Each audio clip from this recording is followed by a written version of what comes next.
Periodismo en el Congreso, de lunes a viernes.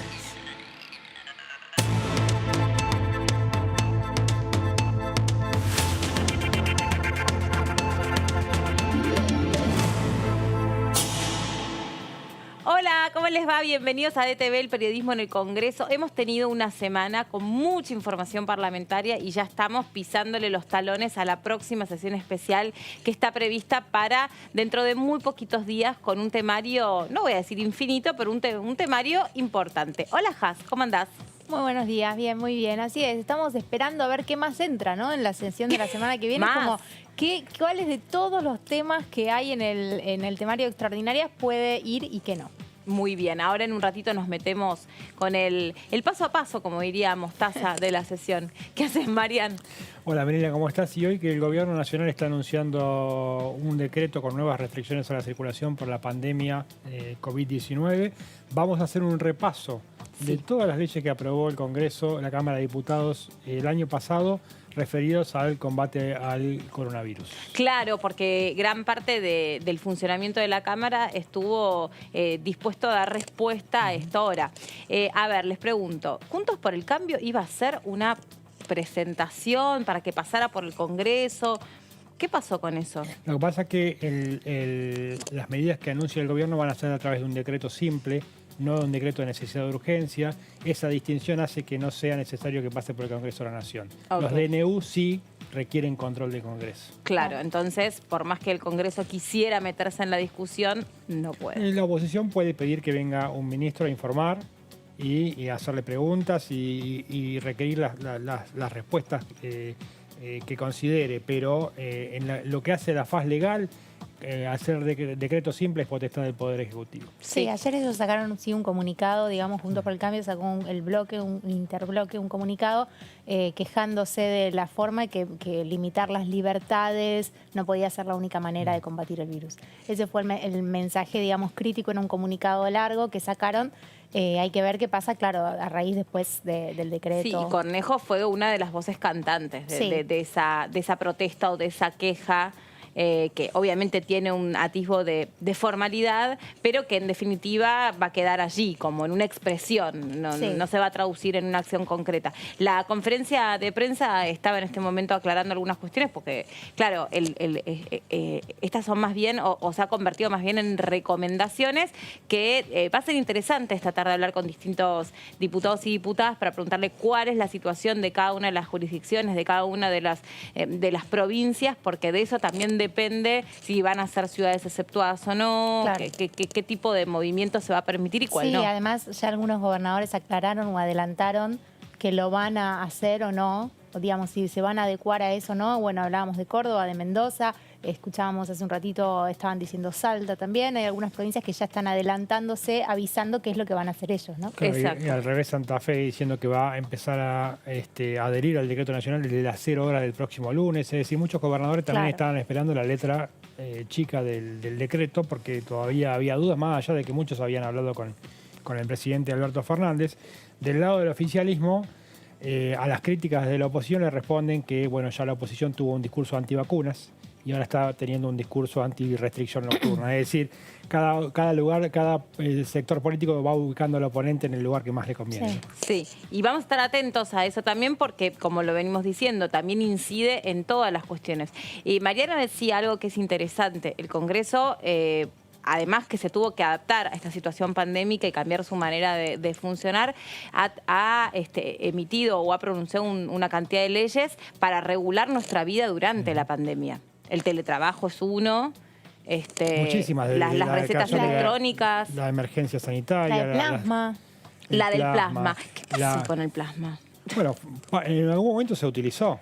Sí. Se utilizó el plasma equino, acordate, y que era una tendencia alternativa, no era la oficial, pero bueno, se utilizó y funcionó.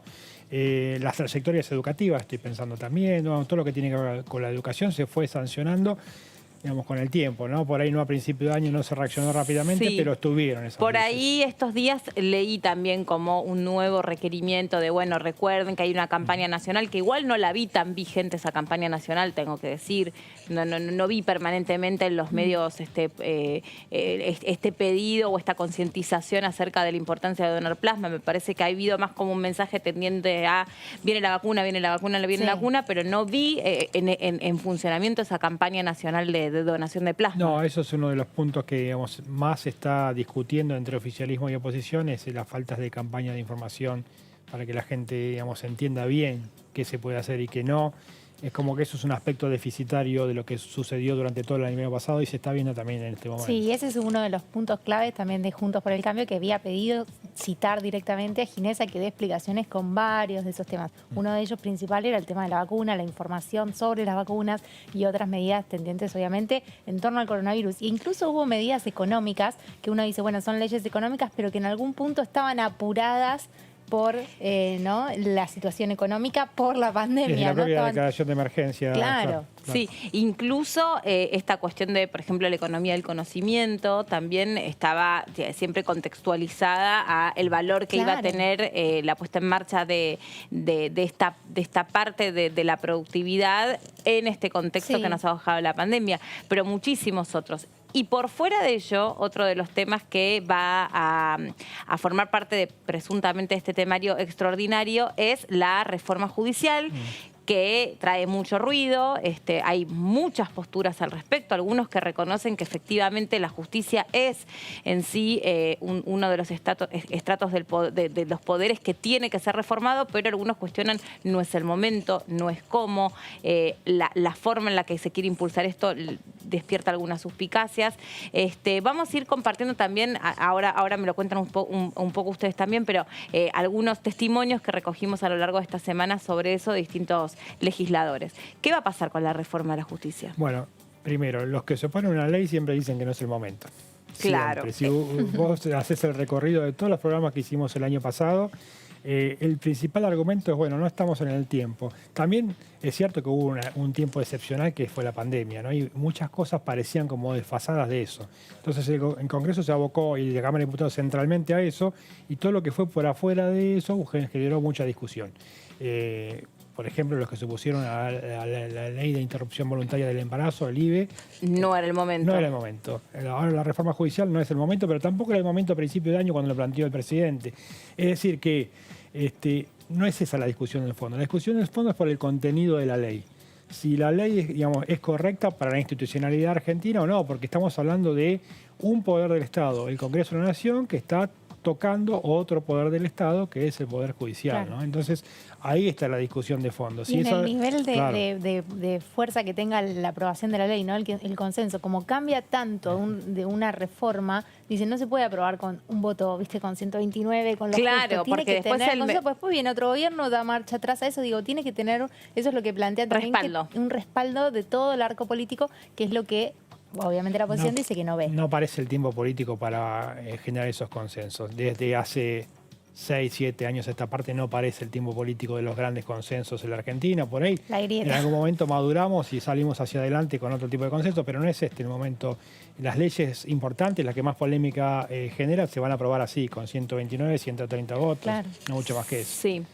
Vamos a repasar justamente lo que decía el diputado Pastori con nosotros. No es el momento, es lo que dijo Pastori. Este es un proyecto que no nos parece que sea oportuno, que no va a la verdad que uno ya no sabe más de quién es el proyecto, porque pareciera ser que ya no es el del Ejecutivo, fue ampliamente modificado en el Senado, pero tampoco parece que es el proyecto de la vicepresidenta de la Nación.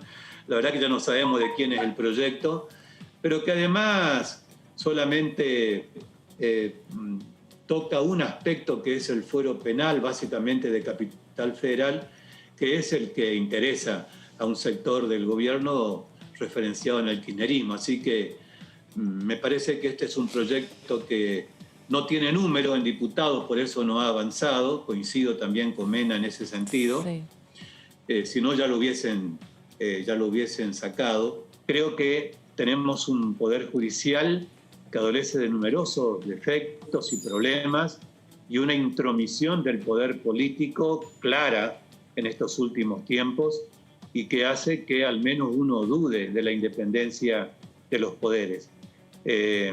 Sabemos que esto es difícil ser tan contundente, hay situaciones que a lo mejor se dan en algunos casos, más que en otros, pero en general la ciudadanía tiene serias dudas, ¿no?, acerca del funcionamiento de un poder que debiera ser la última garantía que tenemos todos como ciudadanos en nuestro accionar cotidiano.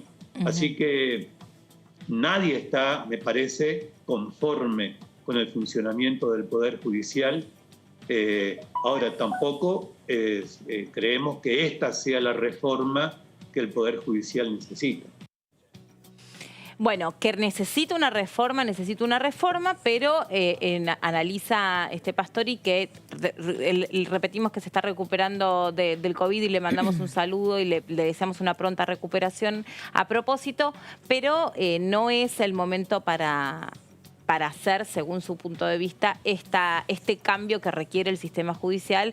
Y en ese sentido, creo que todos los testimonios que fuimos recogiendo ayer desde la oposición, más o menos van por el mismo andarivel. Sí, además lo que ellos apuntan es que se viene el sistema acusatorio para todo el país, digamos. Hoy está funcionando solo en 2 provincias y se tiene que extender. El sistema acusatorio genera otro modelo de justicia en el cual tienen más desarrollo y más importancia las fiscalías. Y acá, en esta reforma, lo que se está creando son más juzgados. Entonces dicen, va a contramano de hacia dónde vamos, hacia el rumbo que vamos. Ese es otro de los puntos que ayer también planteaba Pastori y plantea gran parte de la oposición. Sí.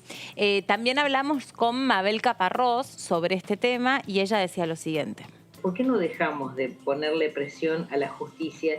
Dejamos que la justicia actúe con la libertad que debería actuar y ocuparnos de generar propuestas para una Argentina que nos está necesitando de manera urgente, ¿no? Sí. Es decir, me parece, hay una reforma judicial que se está discutiendo, quizás ahí también se pueda aportar, porque es cierto, también ahí se lo vincula con la corrupción y yo digo, quizás deberíamos vincularlos con qué está pasando, que hay causas que demoran 30 años colgadas de la justicia. Yo no soy abogada y lo digo quizás más como ciudadana, ¿no?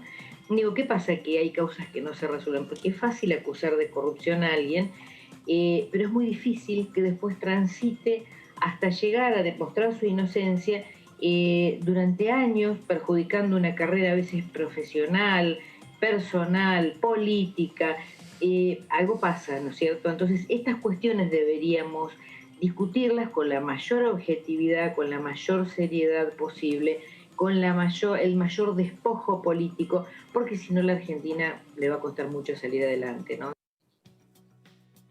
Y digamos, tomando algunas de las cosas que dijo Caparrós, pero sobre estas causas de corrupción, ayer hablamos con Mena, que es abogado, que tiene mucha formación y nos explicaba un poco también lo que decía Haas, esta cuestión de cómo cada provincia también fue tomando en este sentido su propia postura respecto al rol que deben tener los fiscales, a cómo está estructurado. Dice, a veces, sobre la pregunta que le hacías vos también, que era interesante, a veces por ahí más juzgados no garantiza más justicia, no necesitamos por ahí en ese sentido dar todo el cambio ya.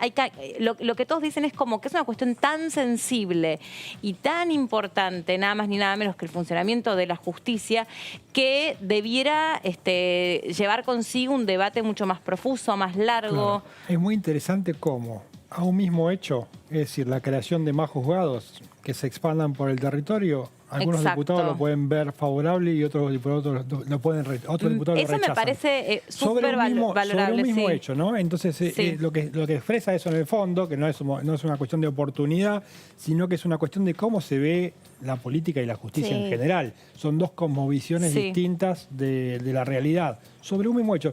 Nosotros los periodistas muchas veces se nos acaban las discusiones cuando reconocemos que hay un hecho, ¿no? Nosotros Sí. partimos de ahí.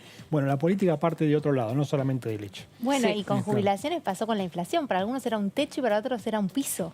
Sí. Era completamente lo Bueno, lo ahí, contrario. claro, ahí también, digamos, hace sentido con la mirada De ideológica, económica también, de claro, futuro. ideológica, económica que cada uno tenga Claro. y cómo interpreta esa variable y ese factor. Repasamos, si les parece, lo que charlaba con nosotros Mena. Es muy importante por su formación profesional, ya que él es abogado y casi que nos dio una masterclass. Mire. Yo creo que ese proyecto mal llamado reforma judicial en realidad es una contrarreforma, porque reforma el sistema, o mejor dicho, apunta a la organicidad de la justicia federal penal, que justamente ya fue reformada. La gran reforma es el Código Acusatorio, un código que se aprobó y que entra en vigencia gradualmente, por ahora rige en lo que es Salta, Jujuy, en el ámbito federal, en donde el peso de la acción pasa a estar en manos de los fiscales, del Ministerio Público. Es decir, es un paradigma totalmente distinto. Entonces, las leyes orgánicas tienen que ir a tono con lo que es el sistema de enjuiciamiento. Entonces, este sistema recarga de jueces investigadores, de jueces de instrucción, que es el sistema que en el nuevo Código Procesal Penal Federal se abandona. Entonces, no tiene sentido. Realmente, desde ese punto de vista, es una reforma que atrasa. Pero por otro lado, tiene componentes que ya son probadamente inconstitucionales. Se fusiona los fueros penales federales hoy existentes en la capital federal, el criminal y correccional federal, el penal económico, se los fusiona, en la sumatoria son 23 juzgados y se crean 23 juzgados nuevos. Y estos 23 juzgados nuevos, el proyecto de ley propone que entren a funcionar ya, y como ya no es posible cubrir los cargos con todo el pasaje por el Consejo de la Magistratura, Senado y demás, eso toma años. ¿Qué propone el proyecto? Cubrirlo con subrogantes. Y ya la Corte tiene fallos en donde dice que es inconstitucional cubrir un juzgado que nunca tuvo titular con un juez subrogante. Es decir, no puede haber un suplente donde nunca hubo un titular. Y además, eso implica trasladar jueces del criminal y correccional a este nuevo fuero, del penal económico a este nuevo fuero. Bueno, la Corte, en el caso Bruglia, Bertuzzi, Castelli, acaba de decir que eso no se puede hacer, o por lo menos no se puede hacer con un carácter permanente. O sea que todo traslado de un juez a otro juzgado es transitorio. Claro. Para que sea con carácter permanente, no solo es acuerdo de Senado, sino que hay que cubrirlo en base a un concurso. Claro, entonces, esta reforma, el caso Bruglia-Bertuzzi le pegó el tiro de gracia a esta reforma. Si esta reforma se aprobara, choca con la doctrina de dos fallos: Uriarte y ahora Bruglia-Bertuzzi por este otro motivo. Por supuesto, nosotros estamos en contra, pero quiero decir, aún en el propio oficialismo, no es un proyecto de ley, está claro que no es un proyecto de ley que genere adhesiones y que, digamos, se le ponga mucho esfuerzo en sacarlo adelante. Probablemente porque no tiene volumen, no va a resolver. Aún desde la perspectiva oficialista, si el problema fuera Comodoro Pi, acá se está armando, como lo dijo un jurista, un super Comodoro Pi. O sea, si hoy es un problema las deficiencias, que son, todos coincidimos en que la justicia federal deja mucho que desear, bueno, acá vamos a tener un problema potenciado, porque de tener 12 juzgados vamos a tener, para el mismo esquema de jueces investigadores, 46. O sea, vamos a tener un problema más grave, ¿no? La verdad que es una justicia que tiene serias dificultades en cuanto a cumplir el plazo razonable. No puede ser que causas de corrupción tengan en promedio 15 años y que ni siquiera se lleguen a ventilar en un juicio oral y público. Todo parece morir en instrucción, ¿no? Sí. Hay deficiencias en el sistema. Naturalmente, nadie puede desconocer que por momentos en distintos fueros, para que haya justicia, pasa mucho tiempo, pasan muchos años, quedan juzgados abarrotados, quedan casos que pueden ajustarse o no a derecho, pero en general no hay una sensación de que se hace justicia sobre tal o cual tema, y mucho más en causas sensibles como causas de corrupción. ¿Le da el número al oficialismo para avanzar con este proyecto? Ahí entramos a discutir sobre la tercera posición, digamos, ni el Frente de Todos ni Juntos por el Cambio, sino los partidos, los bloques menores que están en el medio de estos dos grandes coaliciones, una de oficialismo y otra de oposición. Por ejemplo, los diputados que responden a Roberto Lavagna, los diputados cordobeses, los misioneros, los que están en el bloque de los socialistas, los que están en el bloque de José Luis Ramón. Esos diputados son los que, en definitiva, van a decidir la suerte de esta ley. Estarán en el oficialismo y en la oposición convencerlos para ver si la ley sale o si por el contrario se rechaza. Hay que recordar que se esperaba tratar y justamente no se trató o no llegó aún al recinto porque parece que los números están complicados. ¿Y por qué? Porque en esa suma ya, bueno, ayer lo decía Sargini, los lavanistas ya aclararon que no era el momento, que no estaban de acuerdo y demás. Hay que ver también si se abre una posibilidad de cambios, en todo caso, al proyecto, lo cual sería muy novedoso. Pero digo, ante la falta de número, siempre es una opción poder hacer algún retoque. Sí, y ante el reconocimiento de todos los sectores que efectivamente es un espacio de poder que no está del todo bien administrado, o por lo menos está administrado de una manera que no termina siendo efectivo. Entonces, si todos reconocen que hay una necesidad de ese cambio, por ahí hay que revisar cuáles sí, cuáles no, cómo. Claro, eso sería, me parece, como una segunda instancia en caso de que no haya número y el presidente presione para aprobarlo. ¿Es una señal que les haya comentado esto en la reunión que tuvo con el Frente de Todos? Digo, es algo que evidentemente les importa, porque si se lo planteó que es algo que quiere tratar, bueno, este tema y el tema de la procuración, ¿no? Esos dos proyectos judiciales. Esta estrategia de dejar unos meses sin tratamiento, les traigo el caso de la ley de las grandes fortunas o del impuesto extraordinario. Esto es... en algún momento no están los votos, pero eso puede ir madurando y cuando están los votos se aprueba, ¿no? Les quiero hacer una pregunta que tiene que ver más bien con su interpretación del meollo político. Que una ley se trate en extraordinarias, ¿pierde cierta valoración respecto a si se trata durante el año de las sesiones ordinarias o eso no tiene incidencia? Digo, no para cómo es interpretado por la sociedad, que eso es diverso, sino para ustedes que conocen como de la cocina de la política. Yo entiendo que no, que de hecho muchas de las leyes grandes e importantes se aprobaron durante extraordinarias porque eran urgentes y eran leyes muy pesadas y muy importantes. Mismo en diciembre, bueno, cuando fue la ley, una de las primeras del gobierno de Alberto Fernández, que era como un caballo de batalla para lo que él tenía que hacer en la gestión.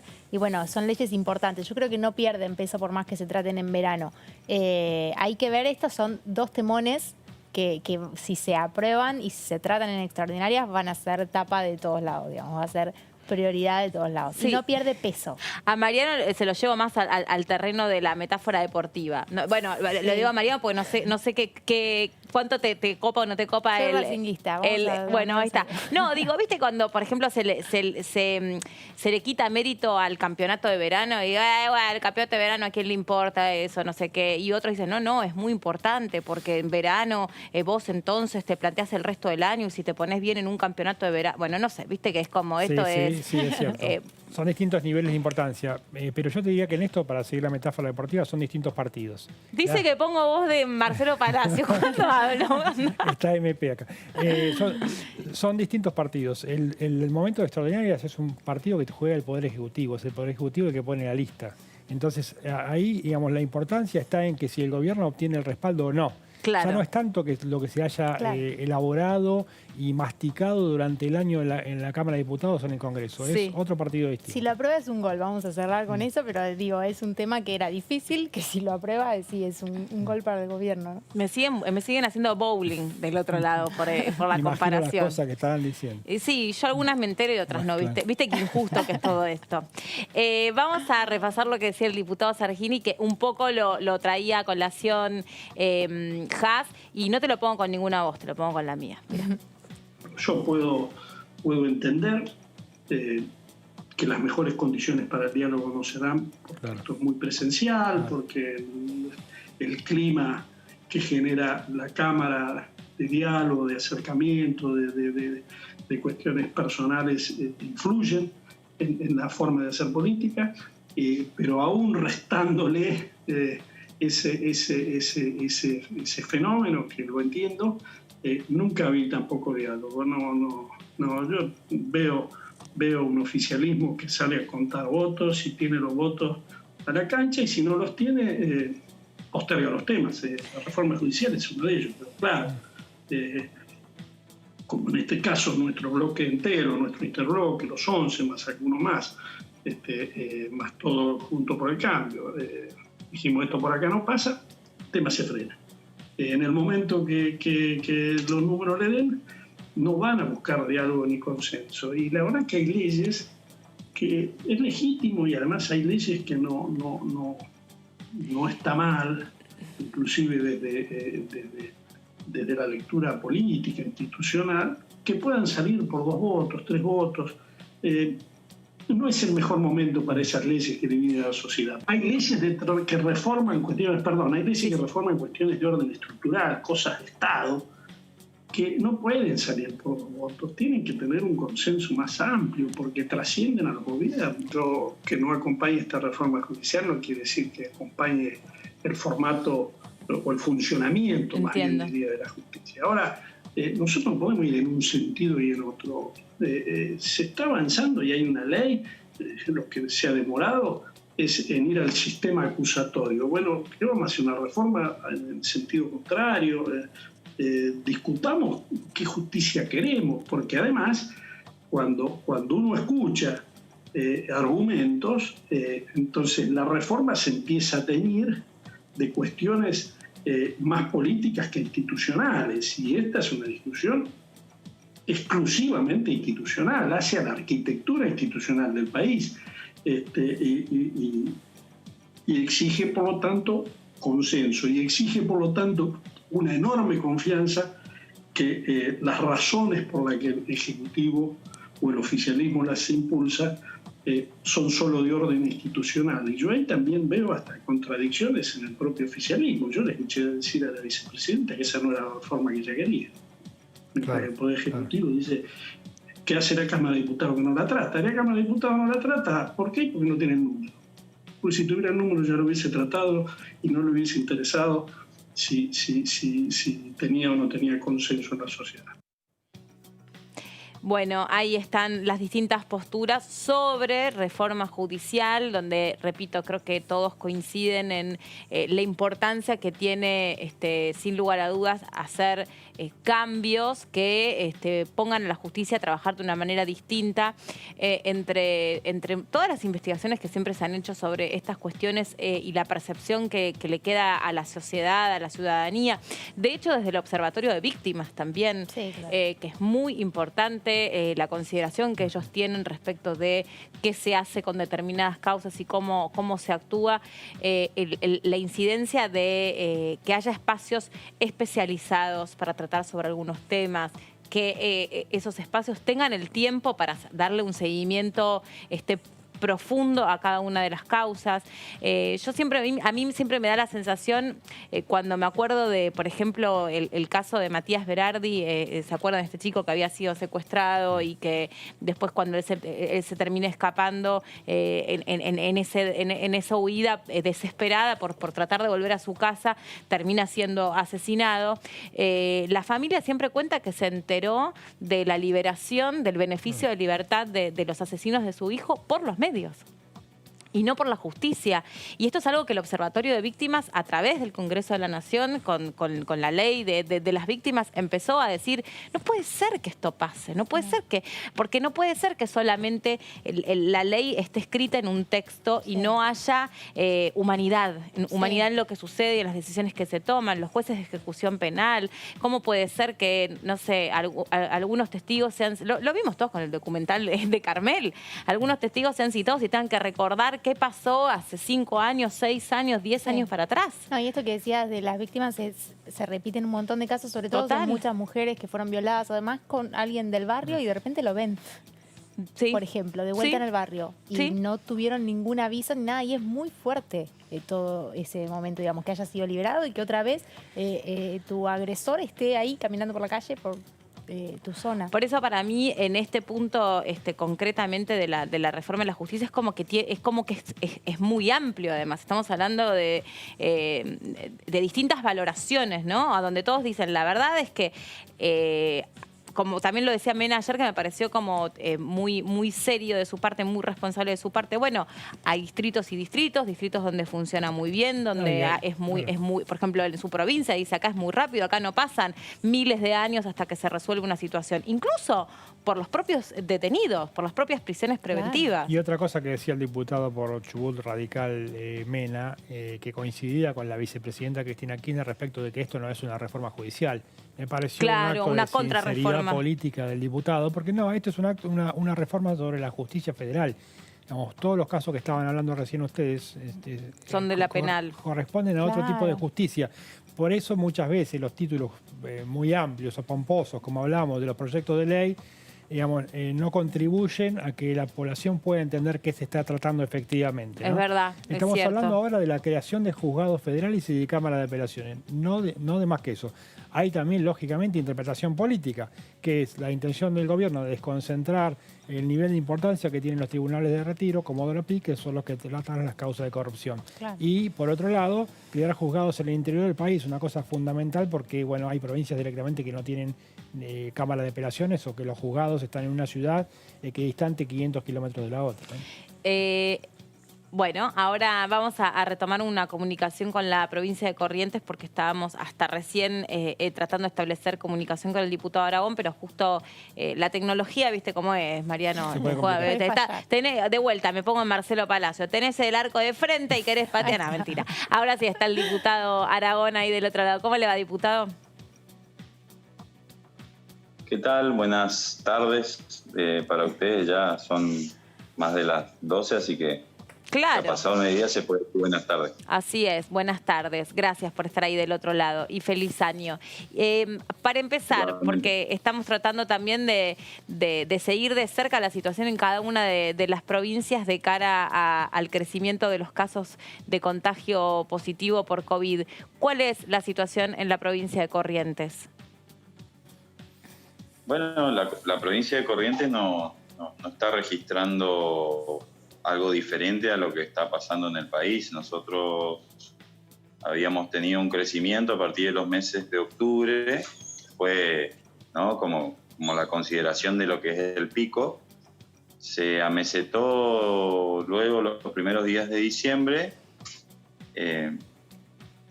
y a partir de las fiestas a hoy registramos el número más alto en los últimos 25, tal vez 30 días, que son 303 casos, y con un detalle no menor, que es que el 50% de los casos activos se concentran en el interior de la provincia, cosa que no pasaba antes. Antes se daba mayoritariamente en la capital, ¿no? Y algunos casos, muy pocos, en localidades.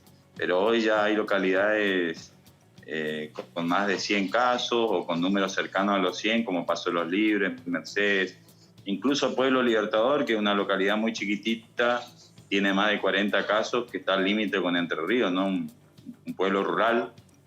Así que creemos que seguramente el movimiento de la gente en las fiestas para visitar a su familia o el mismo turismo hizo que esto se vaya generando. Además, tal vez no el turismo, ¿no? Porque por ahí uno quiere indicar eso o es lo que le sale pensar naturalmente. Pero en realidad me parece que tiene más que ver con el relajamiento de la gente en cuanto a los cuidados, algunas aperturas de bares y de restaurantes en nocturnos, digamos, que bueno, uno por lo general entiende que ahí se dan los mayores contagios, ¿no? En el relajamiento de los cuidados, porque después se fueron habilitando actividades como el fútbol 5 y esa clase de deportes, sí, pero no se han registrado casos en actividades deportivas por lo general. Siempre, repito, son en las playas, en los paradores, pero como ustedes saben, nosotros tenemos en toda la provincia tenemos un movimiento muy grande turismo de playa, digamos, por las playas de Ituzaingó, de Paso de la Patria, de mismo Corrientes Capital y otras. Sí, incluso, por ejemplo, para tomarme del análisis que hacía usted, hoy leía parte de una evaluación que hasta aquí se puede ir a hacer cuando uno puede ir teniendo como algunos informes técnicos de los contagios, que con el, entre comillas, poquísimo regreso a clases que hubo, no se reportaron grandes casos de docentes que hayan resultado contagiados en función de haber vuelto a muy poquito, hay que decirlo, muy poquito a las clases. Pero bueno, tiene que ver también, tal vez, con eso que dice. Hoy le escuchaba a Carla Bisotti que decía, bueno, hay un componente que es el alcohol, que va de la mano con las reuniones sociales, sean jóvenes o sean grandes, que hace que uno se relaje. Y el alcohol, y estás tomando alcohol, y estás en una reunión social, te sacás el barbijo, tenés más proximidad, te estás riendo, no sé, la gente está fumando, entonces como que el virus viaja con más facilidad, cosa que hace sentido con lo que usted dice. Sí, yo estoy, no soy médico, ni mucho menos como para decir, pero creo que tiene que ver con eso, ¿no? Aparte, se han visto imágenes en todo el país de lo que han sido por ahí las fiestas que se hacen y demás. Bueno, también hay un cansancio de la gente. El anuncio de la vacuna fue muy esperanzador, entonces muchos pensaron que esto ya se había terminado. Incluso el inicio de la vacunación fue muy esperanzador, entonces todos piensan, bueno, ya llega la vacuna, no nos va a pasar nada y bueno, pasan estas cosas. Esperemos que con este llamado de atención de los diferentes gobiernos provinciales y del gobierno nacional, la gente otra vez tome conciencia de que hay que cuidarse un tiempito más. Seguro que estamos más cerca que antes de encontrar la solución a todo esto. Estamos mucho más cerca, pero no ha terminado todavía, así que hay que seguir cuidándose y mi provincia no está exenta de eso.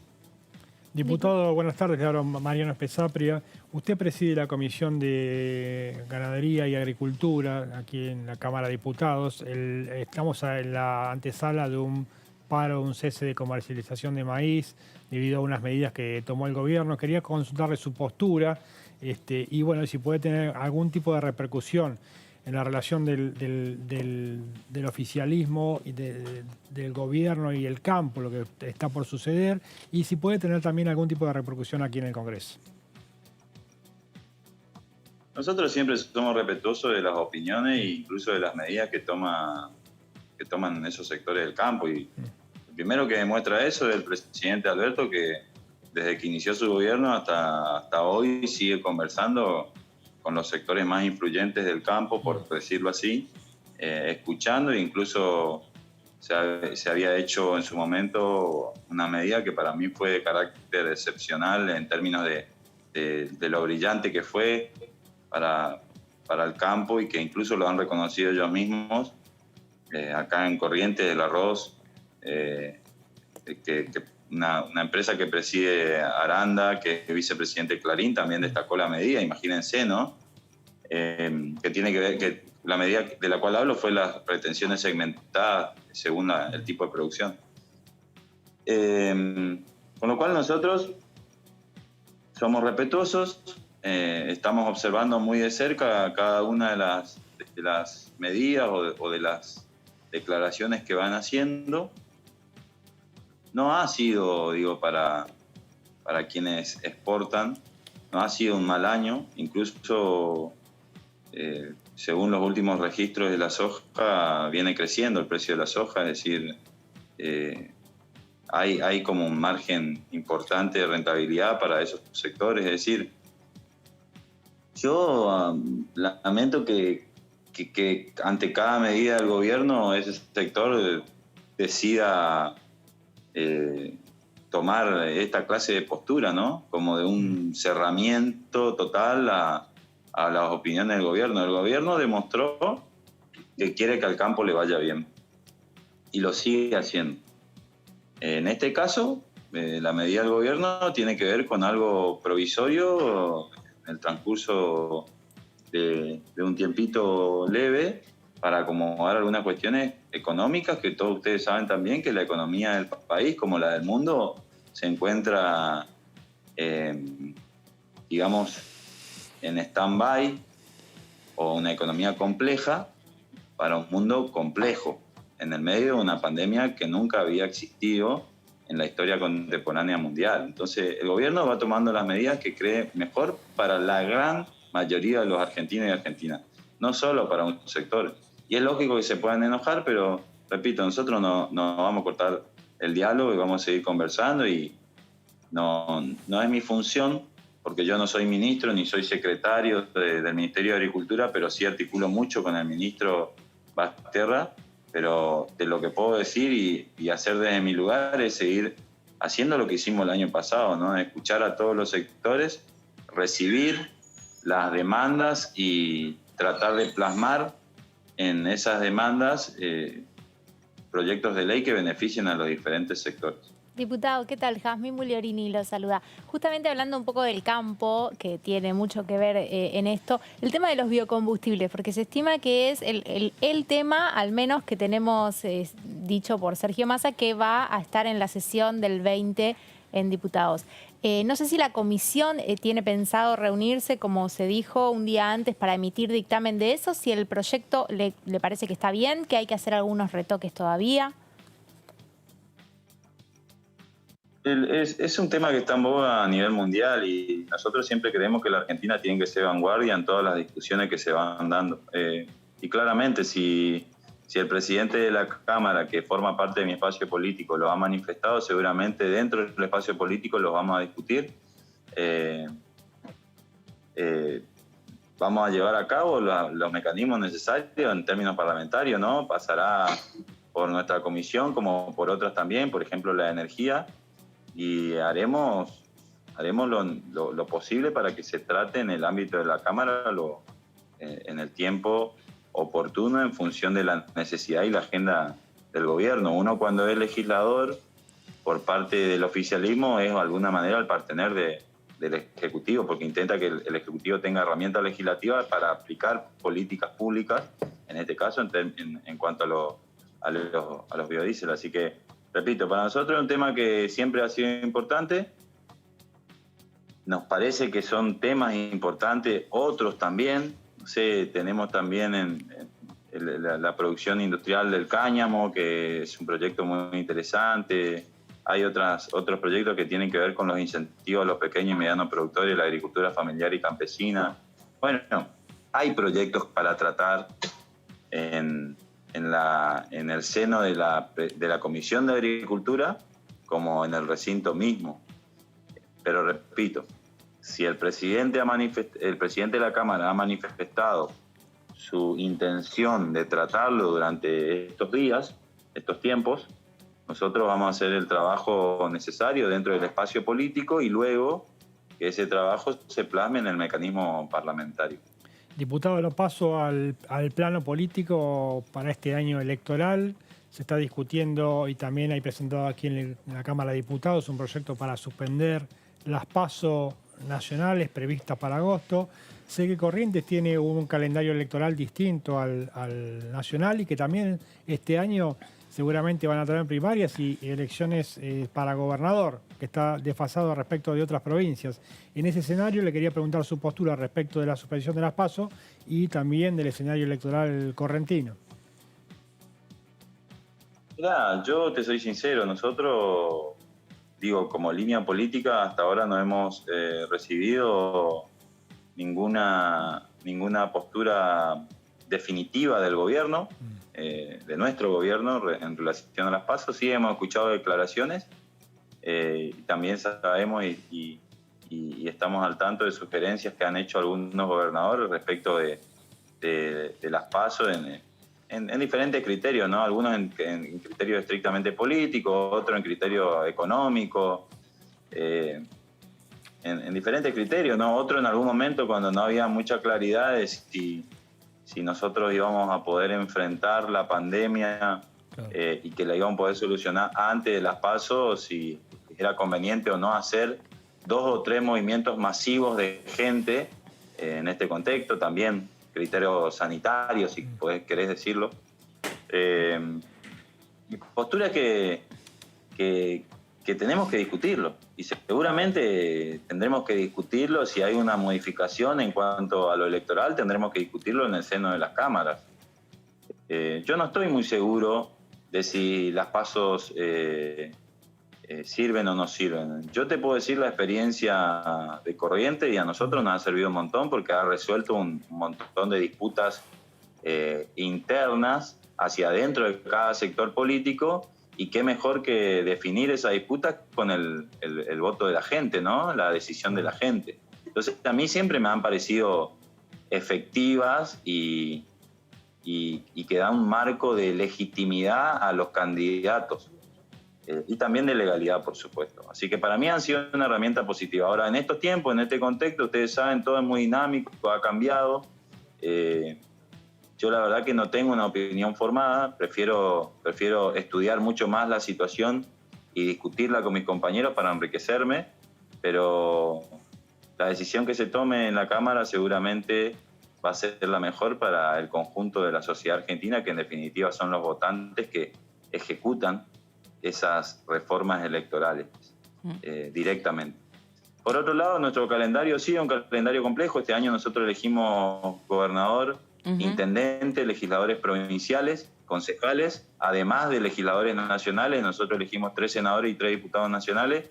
Así que nosotros podemos llegar a tener, si hubiera paso general 2, elección provincial 3, y si hay una segunda, hasta 4 elecciones. Claro. Así que vamos a tener un calendario cargado. Y por supuesto que nosotros del Frente de Todos, con el apoyo del Gobierno Nacional, estamos trabajando fuertemente para que el gobierno de la provincia de Corrientes sea un gobierno del Frente de Todos, con un gobernador peronista, después de más de 50 años donde el peronismo no puede gobernar todavía la provincia de Corrientes desde el 74, del golpe militar del 74. 76 fue el golpe, pero digo, el 74 era Julio Romero el último gobernador peronista. Diputado, gracias por este contacto con nosotros. Que ande muy bien. Un saludo, un beso grande y un saludo a todos los trabajadores de la producción ahí, que son los que le ponen el cuerpo, además de ustedes, por supuesto. Bueno, muchas gracias. Ay, ya, ni le digo por acá un nivel de exacerbación y de celebración por lo que dijo, por la producción. ¿Con qué poco, viste? Se compró toda la producción.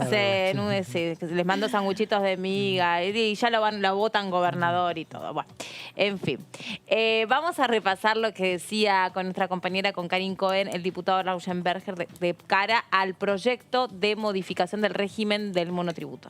Este régimen nació ya por el año 1998 con el objetivo de, darle un alivio o permitir la formalización en la economía de los pequeños contribuyentes, ¿está?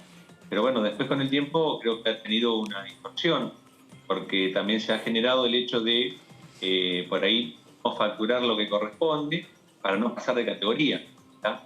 Entonces esto también generó un problema, y lo que se intenta con los cambios que el gobierno plantea es un poco aliviar, por un lado, ese pase cuando se produce el cambio de categoría, o sea que alguien tiene que dejar, o sea, no solamente, hay 2 problemas, uno cuando pasas de una escala a la otra, que implica mayor facturación, un mayor aporte, y por el otro lado el salto que significa pasar de monotributista a lo que es el régimen general, o sea, IVA y ganancias fundamentalmente.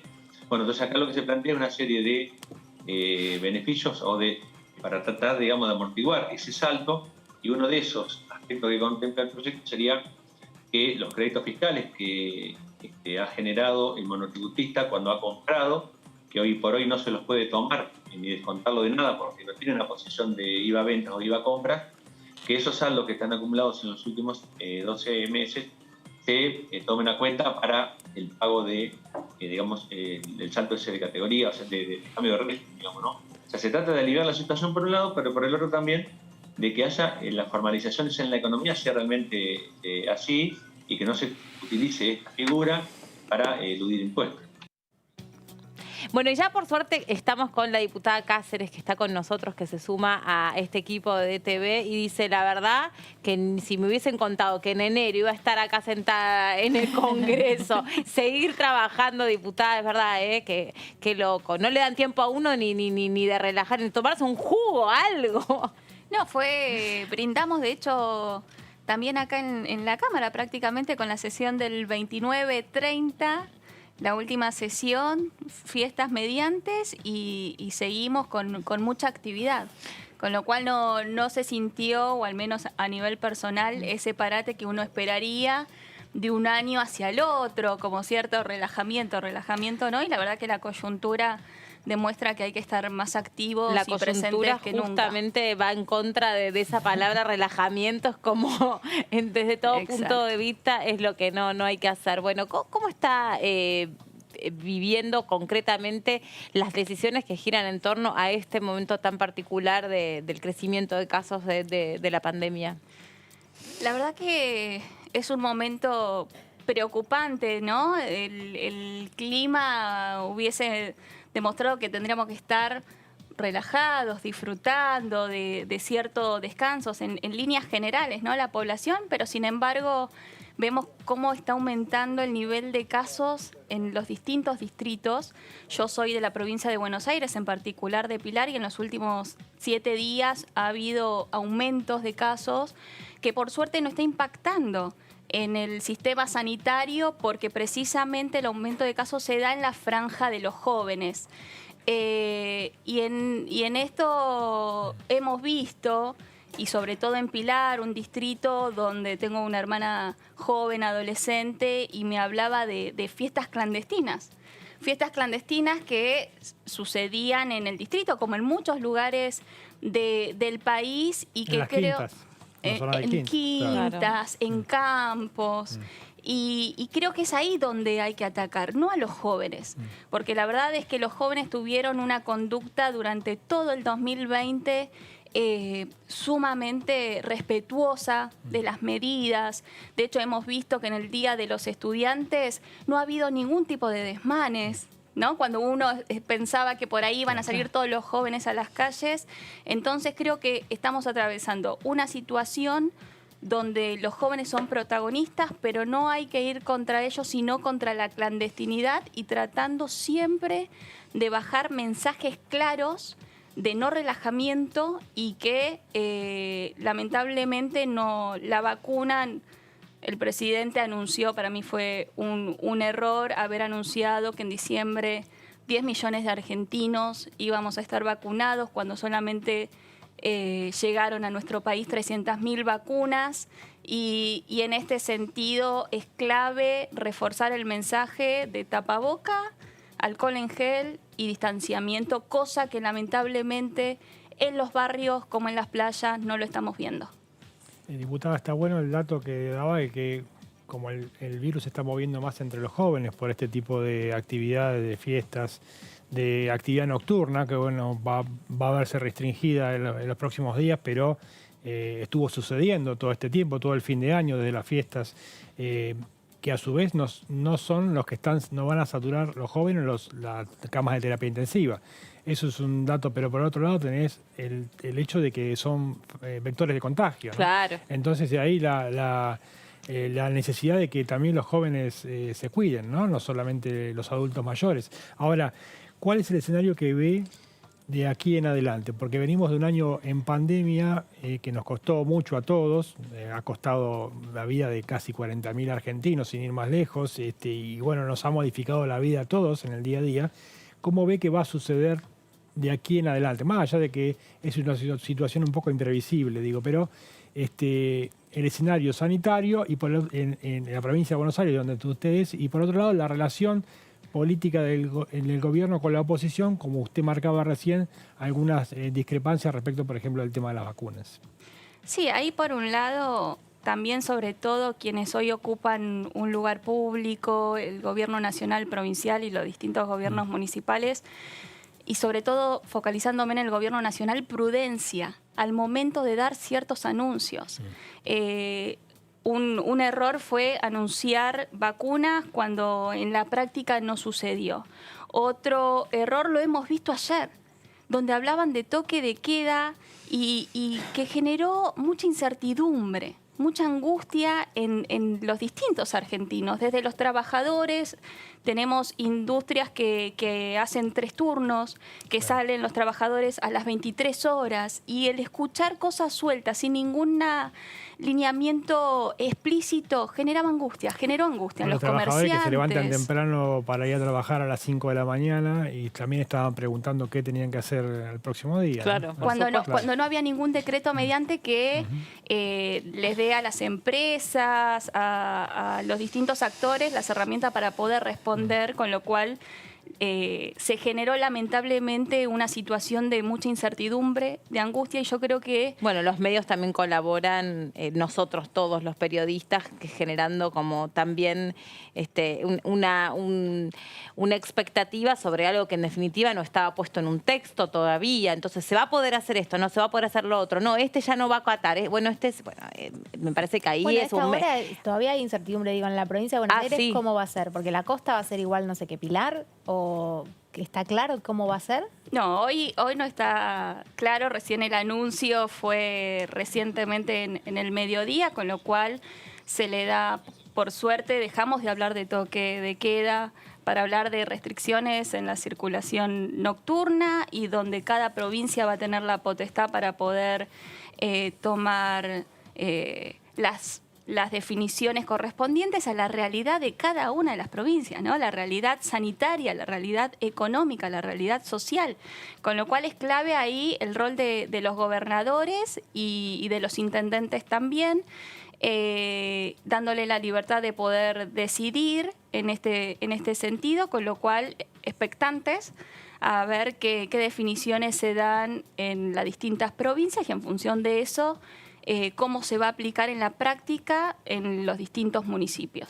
Diputada, corriéndome completamente de los ejes concretos, ¿usted le sigue pareciendo que el Congreso tiene algunas reminiscencias machistas, que cuando ustedes las mujeres se imponen con algún proyecto, con alguna idea, por ahí no tiene un mismo peso que cuando lo hace un varón?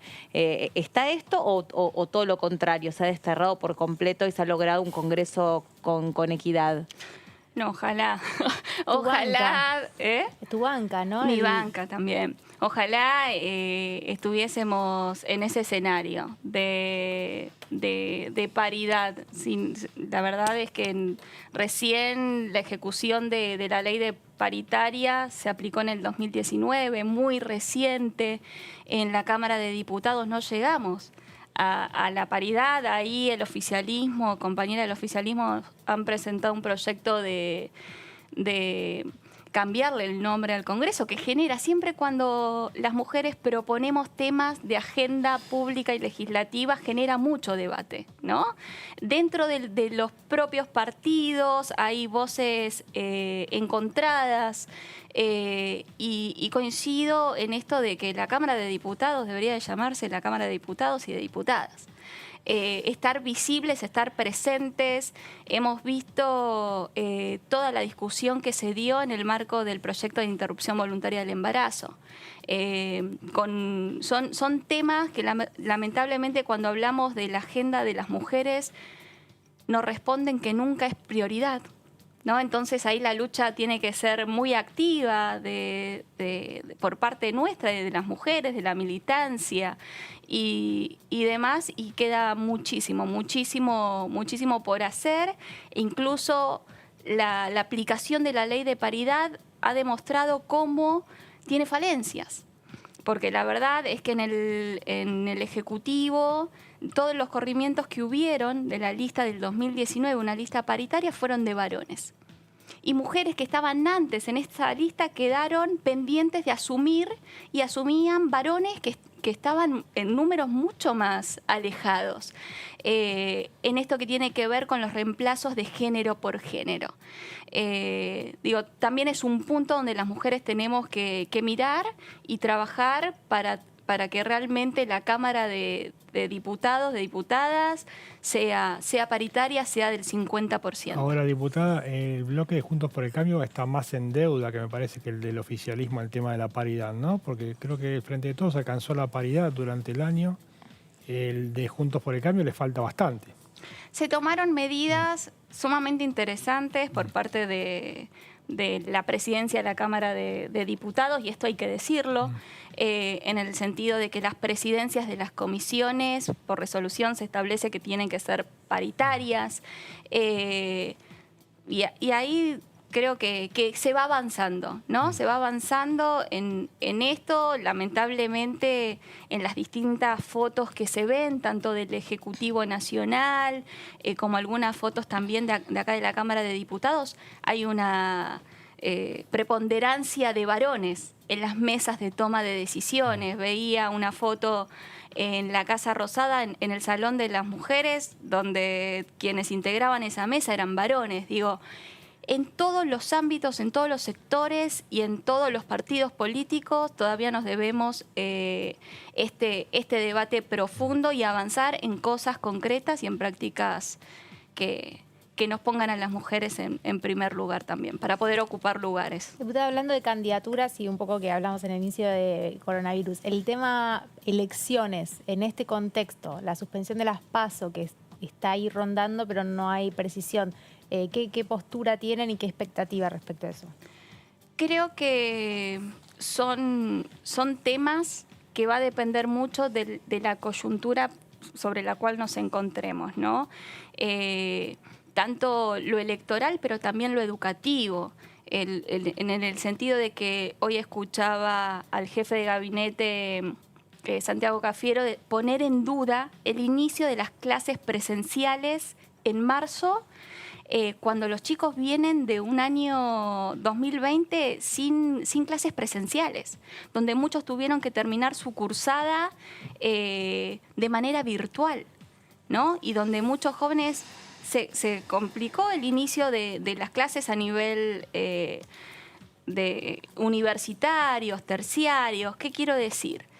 Y en esto que hablaba inicialmente, prudencia en el momento de los anuncios y no generar miedo a la sociedad, sino que establecer pautas claras de comportamiento para... hoy los jóvenes no solamente deben tener preocupación por distintos motivos, sino también aquellos estudiantes por saber si arrancan o no arrancan en marzo las clases presenciales. ¿Por qué decirlo en enero? ¿Por qué decirlo un 8 de enero? Y en este sentido, en el ámbito electoral, va a suceder lo mismo, desde ya que las PASO son una herramienta importantísima para las elecciones, para poder que sea la ciudadanía la que elija. La que tenga más instancias de decisión. De decisión y que pueda elegir a sus representantes en cada uno de los partidos políticos. Por eso también es importante en las instancias de las PASO que los partidos políticos avancen hacia la alternancia y alternativas de candidatos. Y para dejar de que sean, como muchas veces la sociedad lo ve, como una simple encuesta de medio término, ¿no? Creo que es importante esto, que puedan ir en cada uno de los frentes, de las alianzas, distintas candidaturas y que la sociedad elija su mejor representante. Ahora bien, ya se está hablando de que puede ser que se cancele o no. Creo que va a ser una decisión que los distintos bloques, una discusión que se va a tener que dar en esta Cámara, en este Congreso Nacional, y donde va a tener que mediar el consenso, el acuerdo de los distintos partidos políticos, entendiendo la coyuntura del momento. Hacer futurología y en este contexto donde no nos pensábamos un enero de esta forma, es difícil. Sí, en un contexto muy incierto. Vamos a hacer una pausa cortita, diputada. En un ratito, cuando regresemos de la pausa, tenemos muchos más temas para hablar con usted, sobre todo el rol de los nuevos consumidores en este mundo tan urgente, que ha tenido que verse avasallado como consumidor muchas veces en sus derechos. Así que vamos a hablar eso del Código del Consumidor y del etiquetado frontal. En un ratito nada más, hacemos una pausa aquí en DTV y ya venimos.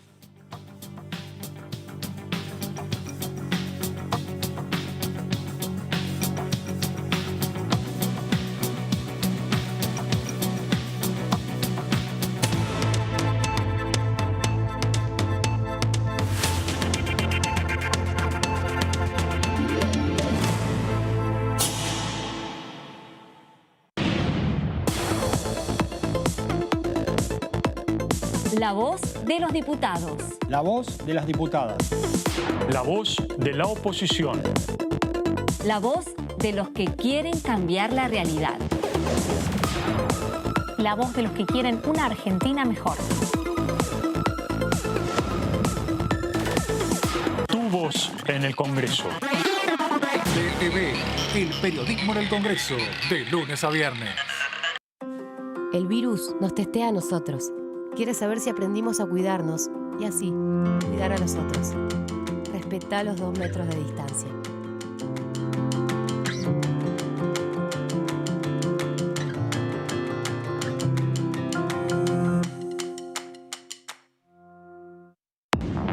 Esto es DTV, el periodismo en el Congreso, y que es trabajando en pleno enero. Con muchísima preocupación por el aumento de casos. Yo recién veía la publicidad que ustedes hacen del correcto uso del barbijo. Bueno, eso parece no entenderse aquí y sobre todo en los jóvenes. A la hora de analizar el país, no tenemos que ser ciegos, no tenemos que permitir que nos obnubile el cerebro la condición partidaria. Este año hubo mucha discusión en las comisiones, en líneas generales, mucho trabajo previo, consultando especialistas, consultando expertos. DTV, el periodismo en el Congreso, de lunes a viernes. El otro día falleció una chica joven. Sin antecedentes. Sin enfermedades preexistentes. Creo que la gente se olvida que esto le puede pasar a cualquiera. Necesitamos que se tome conciencia, que cada persona que se muere es una pérdida para sus familias. También lo es para nosotros. Los médicos estamos poniendo más que trabajo para salir de esta. Estamos poniendo el corazón. Estamos poniendo todo. Necesitamos que cada uno desde su casa haga su parte.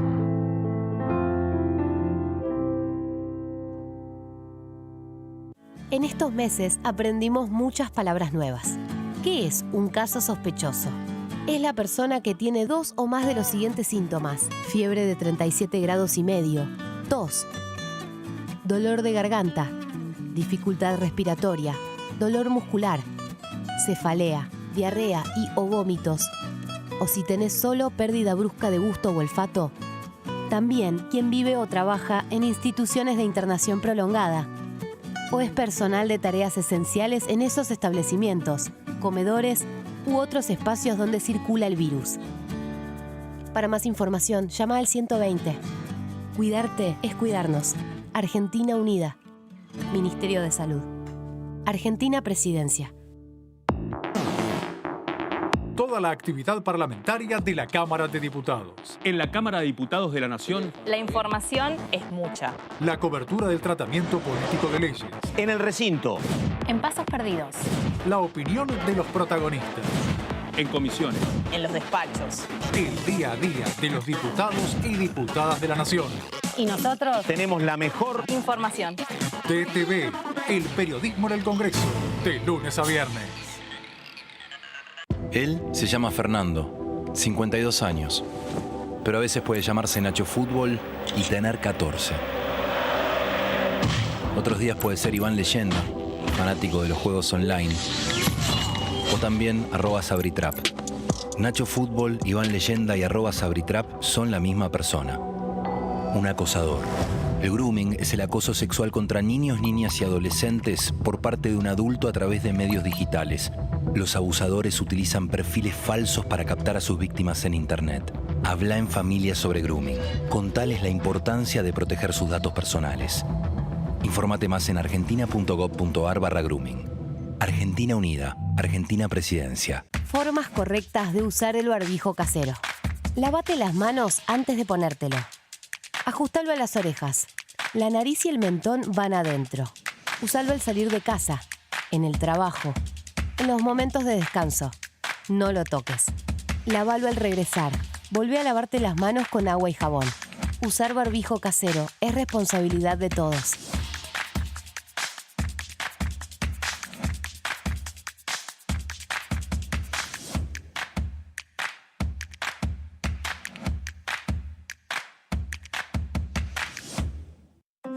El virus nos testea a nosotros.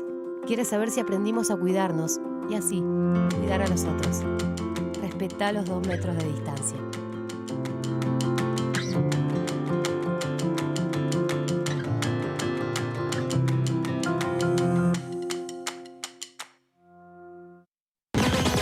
Toda la información parlamentaria La encontrás acá, en DTV.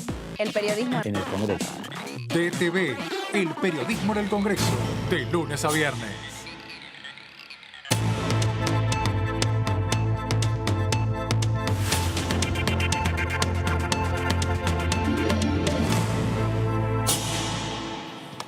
Y seguimos con la diputada Cáceres, que por suerte vino acá al estudio y eso es mucho mejor porque las entrevistas son mucho más, por lo menos entretenidas y puede ir por distintos temas y además cansa menos. Vieron que el Zoom, por Zoom es como todo, cansa más.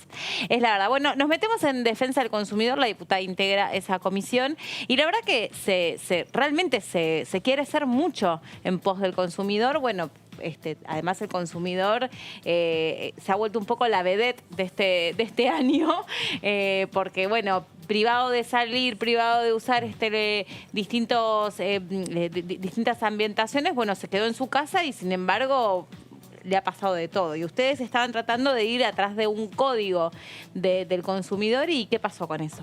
Bueno, y ahí seguimos trabajando. La verdad es que Defensa del Consumidor fue una de las comisiones que estuvo muy activa, junto con dentro de las que integro también Mujeres y Diversidad, Sí. 2 comisiones sumamente interesantes. Y ahora, si bien soy relativamente joven, por decirlo de alguna forma, hasta no soy muy amigable de ciertas cuestiones de la tecnología y de poder comprar a través de internet, que ya naturalmente los jóvenes vienen como en esa modalidad, tónica, en esa tónica.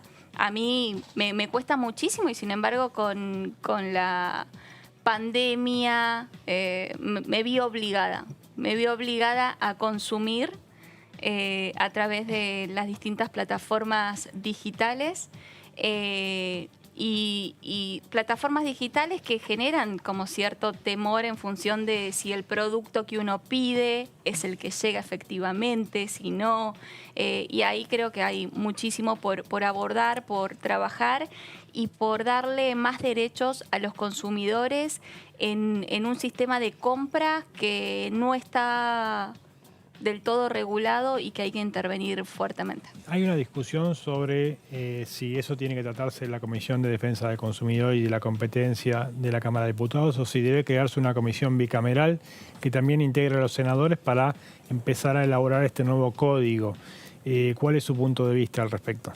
Creo que siempre, cuanto más diputados y diputadas participemos de los debates, y no centralizarlo en alguna en particular es mucho más productivo. El intercambio de información, como también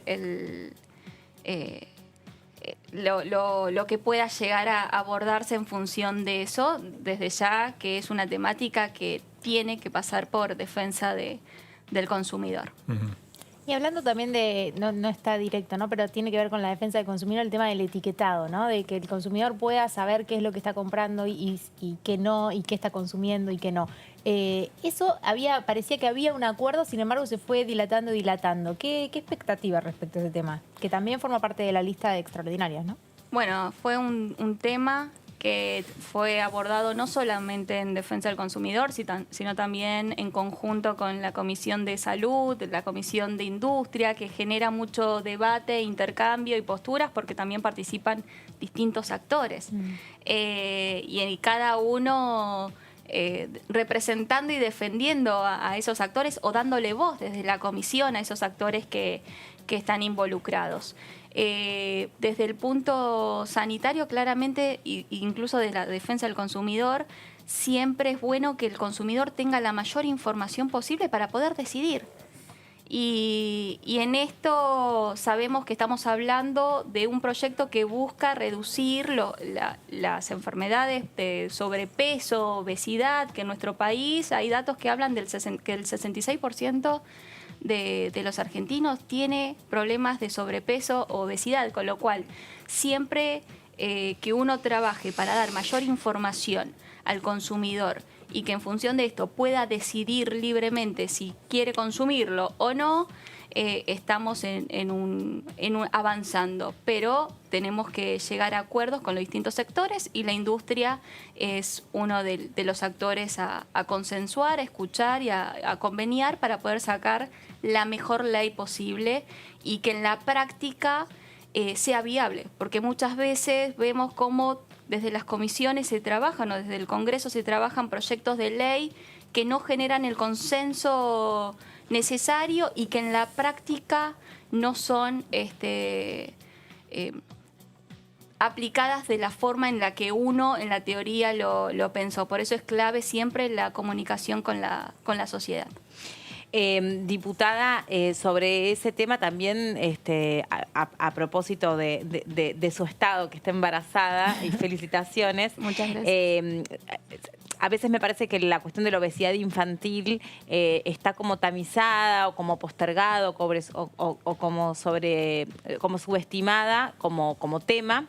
Y bueno, en este sentido también me pregunto hasta dónde pueden los intereses de algunas empresas o de algunos sectores ir en contra de algo que después termina siendo realmente un problema de salud muy grave y que se habla incluso de pandemia en función de la obesidad infantil y de la malnutrición de nuestros chicos.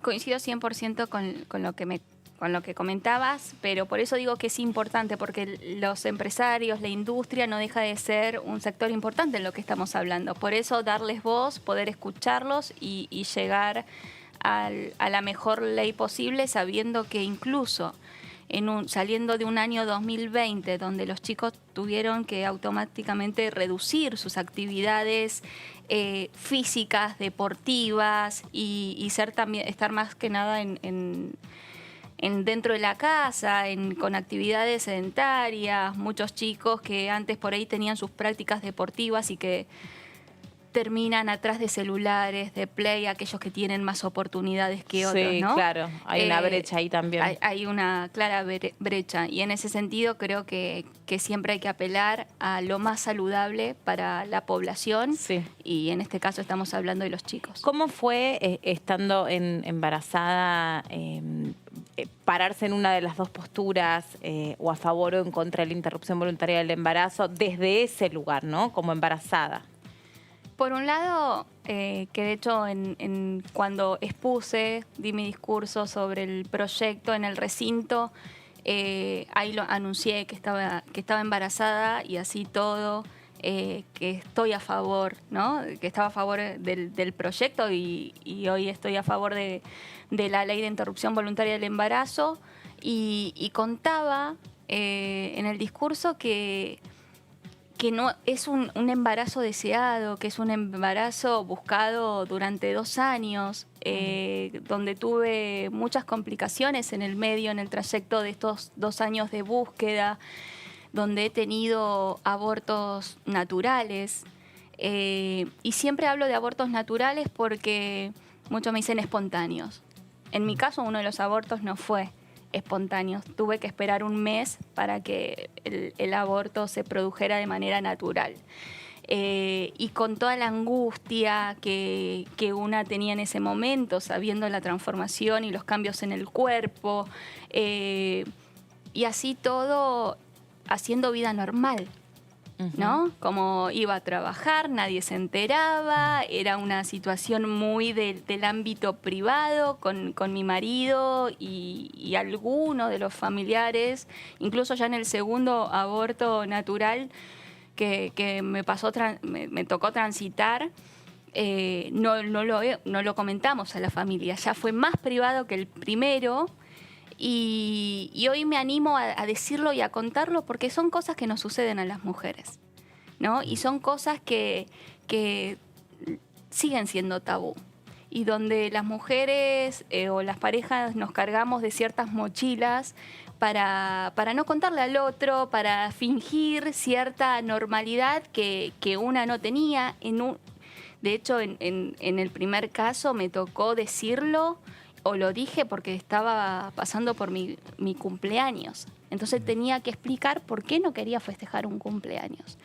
Entonces, digo, es un caso particular. Es el caso de Adriana Cáceres. La búsqueda de ese embarazo deseado, ¿no? Y que por suerte tuve que transitar por también tratamientos médicos, la decisión con mi pareja de avanzar en tratamientos médicos, y cuando la obra social nos da el ok para hacer inseminación in vitro, mi mente soltó, relajó, y nos enteramos en ese mismo mes que teníamos la autorización que estábamos embarazados.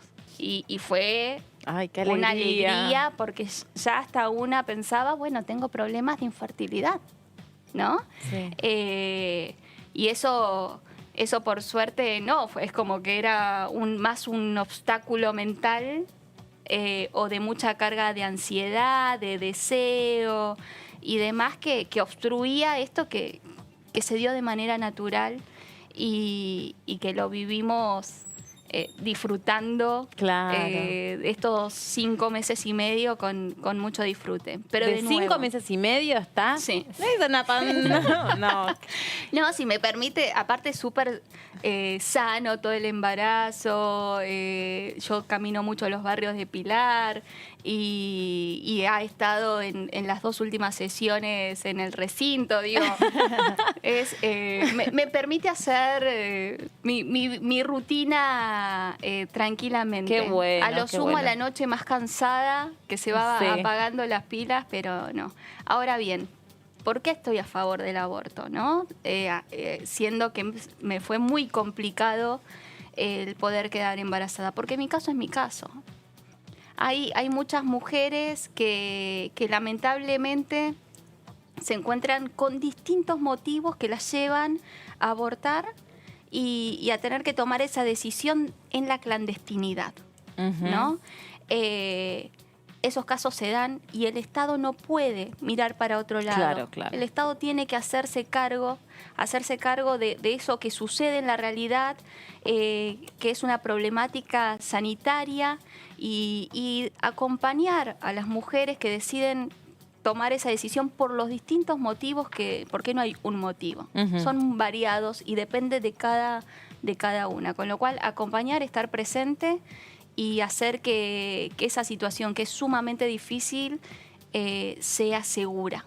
Sí, esa es la línea que separa, ¿no? No es estar a favor del aborto, sino estar a favor de la seguridad de las mujeres que se ven frente a esa situación.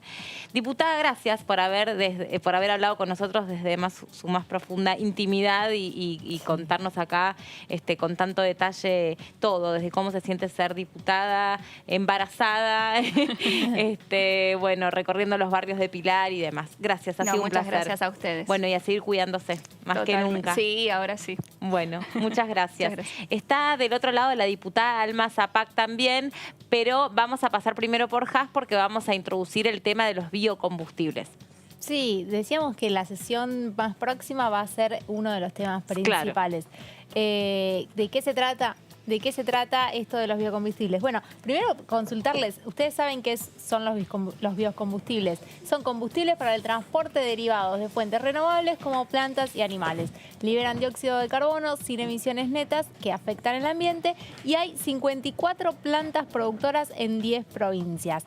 Además genera unos 250.000 puestos de trabajo sin modificaciones el 25 de junio de 2020.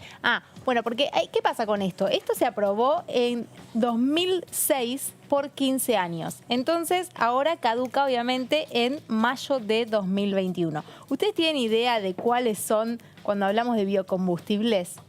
Vamos a hacerle la prueba, porque tenemos el biodiesel, que viene del aceite de soja.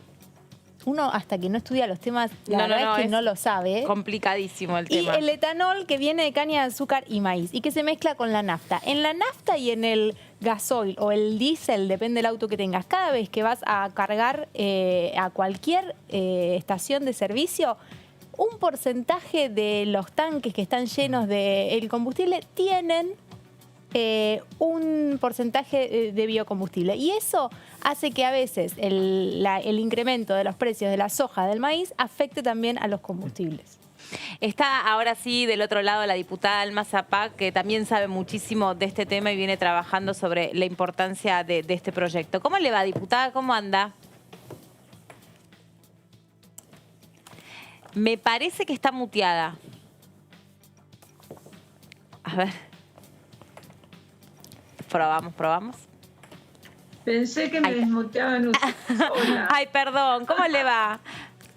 ¿Qué tal? ¿Cómo están? Bien. Bueno, qué bueno. Me imagino el paisaje que debe tener ahí detrás de esa cortinita blanca con una provincia tan linda como la suya. Siempre está en unos lugares espectaculares la diputada. Bueno, la verdad que es una muy linda provincia. Sin dudas, no lo ponemos en duda y además siempre tenemos la oportunidad de conversar sobre eso. Bueno, recién Jazmín estaba haciendo una introducción sobre justamente la cuestión de los biocombustibles y quería conocer su opinión sobre este proyecto, sobre el valor que tiene, porque es un tema complejo como para que entienda la sociedad entera sobre la importancia de que se regule esto. Sí, el tema de los combustibles es un tema que por ahí es ajeno a las explicaciones un poco cuando son tan superficiales, me parece, ¿no? Es muy complejo para la ciudadanía poder comprender el tema de la energía, ¿no? En el caso de los biocombustibles hubo una prórroga de la ley 26093, que es justamente la de biocombustibles, que ha generado de alguna manera cierta tensión entre los productores de combustibles y minerales, que son naftas y gasoil, ¿no es cierto? Y los productores de biocombustibles, que como decía recién, el bioetanol y el biodiesel. Y las provincias productoras de ambos combustibles naturalmente defienden las producciones propias de sus territorios. Este es el gran tema. Entonces, Córdoba, Santa Fe propician no solo prorrogar la vigencia de la ley que vence en mayo del 2021, sino que proponen ampliar la utilización de los biocombustibles. Ese es un tema que nos preocupa. Claro. En tanto, nosotros, los patagónicos, que somos productores de petróleo, vemos generar una competencia en lo que tradicionalmente fue lo que es nuestro mercado, ¿no? El mercado de las provincias productoras de petróleo. La competencia no se debe dar, se debe complementar, pero tenemos serios problemas en las exportaciones porque no existe la libertad de exportación de petróleo y gas, ya que eso lógicamente actuaría como un incentivo para producir para el mercado interno y a su vez exportar. Nosotros entendemos que cuando se trata un tema como el de biocombustibles, es bueno que estén todos sentados en la mesa. Los productores de biocombustibles como los productores de petróleo y gas, como la industria automotriz, porque lógicamente esto requiere de todo un cambio, ¿no es cierto? Así que es un tema que lo venimos tratando hace bastante tiempo porque para ninguno de los que estamos en el tema energético nos es desconocida el tema de la situación del sector de biocombustibles. Hasta ahora no se habían actualizado sus precios. Ahora aparece a través de las resoluciones, de dos resoluciones, de la 1-2021 y de la 2-2021, de la Secretaría de Energía, en donde se otorgan aumentos de hasta un 90%. Hice un machete porque no me quiero olvidar de nada y no quiero que salga de contexto. Y con ello, supongo que dará suficiente oxígeno a las plantas de biocombustible que estaban paralizadas y, por supuesto, trae alivio a miles de trabajadores, a miles de familias, que es su fuente de trabajo, ¿no? No obstante, los productores de biocombustibles no están conformes con la prórroga de la ley. Aún vigente, sin que ellos todavía pretenden una nueva ley que amplíe el uso del mismo, ¿no? Entre otras cosas, aumentando los porcentajes del corte con las naftas y del gasoil, e incluso propiciando el uso de motores flex, tal como es en Brasil, ¿no? Esto ustedes seguramente están bastante más al tanto. Que por ahí, como decía usted, es muy difícil para la ciudadanía poder comprender el tema de los combustibles, ¿no? Sí. Los refinadores de petróleo se quejan. ¿Y por qué se quejan? Porque corren con todos los gastos de la distribución de los biocombustibles a través de sus propias cadenas de comercialización, a través del transporte y de las estaciones de servicio del sector. Creo que eso también es bueno destacarlo, ¿no? Eso no implica ningún tipo de costo para los productores, ¿no? Los fabricantes y comercializadores de vehículos, por eso me refiero a la industria automotriz, expresan su desacuerdo ante la posibilidad lógica de que se aumente el corte de biocombustibles sin atender sus opiniones. Este es el tema que a veces nos sentamos con un sector y no nos sentamos con todos en la mesa, con todos los que hacen a la energía, ¿no? Porque lógicamente hay todo un tema técnico en el tema automotriz, ¿no? Y el tema de los motores, para ser más simple por ahí en la explicación. Así que todavía necesitamos un gran debate con respecto a esto. Se va a tratar ahora el 19, está previsto tratarla. Creo que necesita un análisis profundo, una solución inteligente. Diputada. Por sobre todas las cosas, que sea razonable y equitativa para todas las partes, ¿no? Bueno, Más o menos para ponerlos en autos un poco, por lo menos de mi opinión, con respecto de los biocombustibles. Sí, fue una buena explicación, presentó un panorama completo. Diputada, le habla Mariano Espesapria. Usted decía, los diputados patagónicos están preocupados por esta iniciativa. ¿Esto qué quiere decir? ¿Que esto se puede traducir en un rechazo a la iniciativa o en un reclamo para que haya más partes sentadas a la mesa, como usted dice, en esa negociación y posterior, obviamente, elaboración de la ley? Sí, no es bueno confrontar, ¿no? ¿Cómo le va? No es bueno confrontar, como dije, hay que complementar. Son buenos los biocombustibles, es bueno el petróleo y el gas. Lo que me parece que es importante es que nos sentemos todos en la mesa. No es sencillo, no se trata de te voto en contra, sino de poder ser razonables y equitativos con todos los sectores. Ustedes saben que nosotros venimos desde agosto de 2019 sin política energética. Venimos con serios problemas, no tenemos un norte con la política energética. Entonces, lógicamente, todavía ni sabemos la letra de lo que se habla de un proyecto de ley. Nosotros necesitamos, la ley está, los marcos están.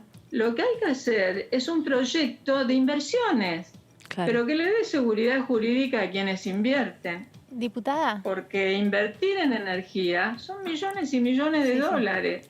No cualquiera puede invertir. Entonces, lógicamente, lo que se necesita es seguridad, un marco de una ley que le asegure al que va a invertir que va a tener seguridad jurídica y que va a poder sacar el dinero que le corresponde o que necesita, porque obviamente las petroleras necesitan crédito. No, eso es lo que tampoco se entiende, que toman créditos internacionales. ¿Por qué dice, diputada, por qué dice que desde agosto de 2019 no hay una política energética? ¿Por qué fija la fecha en ese momento? Cuando congelaron, cuando en la época de Macri se congeló el precio del petróleo. Y no respetaron los precios internacionales con el famoso decreto, creo que era el 566, ¿no? Sí. Si mal no recuerdo. A partir de ahí nosotros vinimos en un tobogán que no pudimos parar la caída. precios internacionales, después la pandemia, y una falta de política, una falta de norte en política energética. No sabemos ni dónde estamos parados. Entonces, lógicamente, nosotros lo que pensamos es que necesitamos tener una seguridad jurídica, si es que quieren hacer una ley que sea en pos de asegurar que las inversiones internacionales puedan realmente trabajar en paz, ¿no? Que le genere divisas al país, que le genere trabajo al país, que le genere una matriz energética al país, que le genere un sustento energético al país, pero respetarlas, ¿no? Diputada. No que nos madrugamos todos los días con una cosa diferente. En el caso de los biocombustibles, insisto, no es unos contra otros, es uno con otros, siempre es uno con otros. ¿Cómo le va? Jasmine Mugliorini la saluda. Ahora, lo que yo pregunto es, la ley se aprobó, la extensión en el Senado, ¿no? Ya viene con media sanción a la Cámara de Diputados. Según tengo entendido, se aprobó lo que ya estaba, que son por 4 años los mismos beneficios impositivos que hasta ahora hay. Eso, no se puede aprobar así como está. Digo, lo que algunos piden es que al menos se sancione eso y después ver si se modifica o si cambia algo a futuro con este apuro de que en mayo vence la prórroga actual y la situación de las plantas es complicada. También teniendo en cuenta, ¿no?, que este tipo de combustibles en parte apuntan al futuro, ¿no?, a las cuestiones renovables. El desafío ese de empezar a ver cómo empiezan a convivir a largo plazo. Nosotros, para que le quede claro a usted en esta controversia entre lo que es el tema de la energía renovable y no renovable, hay todo un proceso de transición, donde Alemania hoy, por ejemplo, utiliza el carbón. Japón, China, Rusia utilizan el carbón. Así que hay toda una transición. Neuquén es una provincia con una mentalidad totalmente ambientalista y su norte son las energías limpias. De hecho, pueden visitar el último campo eólico en Piedra de Águila, o pueden saber que desde el año 63-64 en el campo existen los paneles solares, no desde el año pasado, sino desde hace décadas. O sea, nosotros somos una provincia que sabemos claramente, en normas ambientales, somos una provincia sumamente respetada en el mundo con respecto a nuestra legislación provincial en normas ambientales. Pero hay una transición. Hay una transición de acá a que pueda autoabastecerse el país energéticamente con energía limpia. Y esa transición necesita el petróleo y el gas. Si no, usted no va a poder andar en su auto porque las cubiertas necesitan petróleo. Porque usted utiliza cantidad de elementos derivados del petróleo o en su casa prende la hornalla de gas. ¿No es cierto?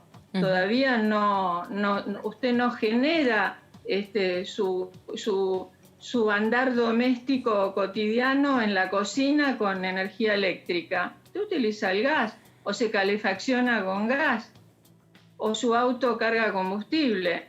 Entonces hay que ser realista. Vamos rumbo a las energías limpias, que esa es nuestra cabeza, pero hay una transición que tenemos que desandar. Y esa transición requiere del petróleo y del gas. Es decir, por eso no es una confrontación entre unos y otros, sino que es un complemento con un norte en común. Diputada, más allá de este tema del que sabe tanto, hay otros que entran dentro del temario o pretenden entrar dentro del temario de sesiones extraordinarias, y uno es la reforma a la justicia. ¿Qué opinión tiene usted?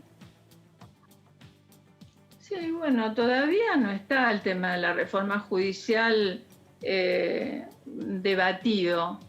No lo tenemos todavía debatido como para dar una opinión. Es un tema que va a requerir muchísimo debate en diputados hasta tanto tener una opinión. Tampoco le respondí con el tema de biocombustibles con respecto de los votos. Los votos no son tan fáciles, sí o no, no, sí, estoy de acuerdo o no estoy de acuerdo. Uno como diputado depende de los ciudadanos de su provincia y también de los ciudadanos de la Argentina. Entonces tiene que haber un justo equilibrio entre los intereses de unos y de otros. En los biocombustibles, los intereses de los productores de soja o los productores de cereales tienen sus intereses y nosotros tenemos nuestros intereses. Somos la provincia que menos coparticipación tiene. De las 5 provincias que menos coparticipación tiene un punto 63 en contra de otras provincias que tienen mayor coparticipación. Nosotros vivimos de las regalías. Entonces, lógicamente que defendemos nuestra mayor producción, que es la hidrocarburífera, y que nosotros en esa transición con los ingresos hidrocarburíferos apuntamos a la matriz del turismo y a la matriz de la producción agropecuaria y a la del conocimiento, por supuesto. Entonces, esto no se trata de... Uno se cansa de esto sí, esto no. No, vamos a ver cómo nos podemos hacer de puente para llegar a acuerdos. Las cuestiones fundamentalistas no son buenas para el país. Y con respecto de la reforma judicial hay mucho camino también por desandar, porque lógicamente en algunos puntos estamos de acuerdo y en otros no estamos de acuerdo. Diputada, en esto que decía usted sobre los intereses, ¿no? Las provincias por ahí del centro del país defienden una economía, ustedes defienden otro tipo de economía. Y también decía usted la ley es con unos y otros, no con unos sobre otros o con unos contra otros. ¿Cuál sería el puente, cuál sería el punto de acuerdo para esta ley de combustibles? ¿Un tope al corte? ¿Cuál sería el nexo entre unos intereses y los otros? Yo creo que hay que buscar el justo equilibrio, como le dije. Me parece que hay que defender los intereses de ambos. Eso me parece que es el justo equilibrio. No es en desmedro ni de uno ni de otro con respecto de lo que hace a los combustibles. Pero también mencioné la industria automotriz. También podemos mencionar la industria. Ajá. Me parece que ahí teníamos un problema con la conexión, pero ahí la recuperamos.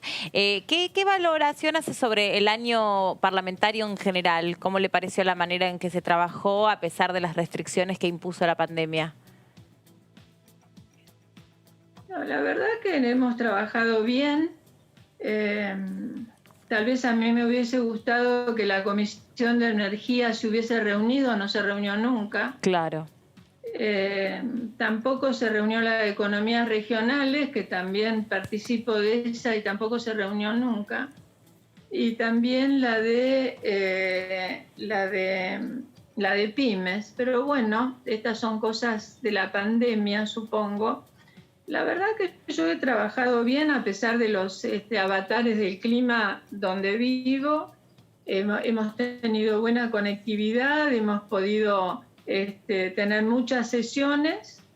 En lo que respecta al trabajo legislativo, he podido presentar muchos proyectos. Ahora el 19 se aprueban 2 proyectos que para nosotros son importantes porque son 2 prácticas ancestrales en la provincia de Neuquén, que una es la transhumancia y otra es las cantoras del norte neuquino.